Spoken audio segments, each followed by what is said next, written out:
Градење мрежа меѓу ромските организации во насока на зацврстување на позицијата на ромското население во донесување и спроведување на локалните одлуки кои се од нивни интерес е целта на тркалезните маси кои се организираат во 10 општини, меѓу кои денешната во Виница. Градовите се избрани онаму каде што има поголема концентрација на ромско население. Темата која што вие ја наведовте всушност не е тема на проектот, туку е тема на самото локално население, на невладините организации, граѓанските организации и локалната самоуправа. Овој проект всушност тоа и го нуди.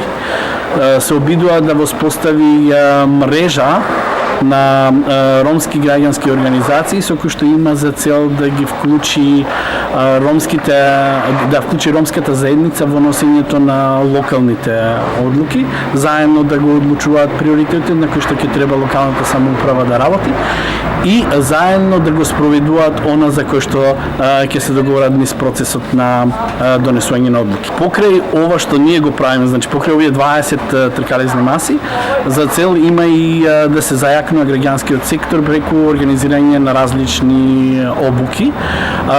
Осем тоа, ние сега само скоро што завршивме, се доделуваат грантови во помала сума од 5000 евра. Скоро завршиме со тоа и мислам дека се доделени 13 грантови. Ромска организација од општината доби грант од 5000 евра, кој треба да го искористи токму во спроведување на целите на проектот, продлабочување на соработката со институциите и решавање на приоритетите за ромското население. Инаку во Виница има преку 1000 роми, а еден добар процент од младата популација активно е вклучен во предучилишните и училишните установи во градот.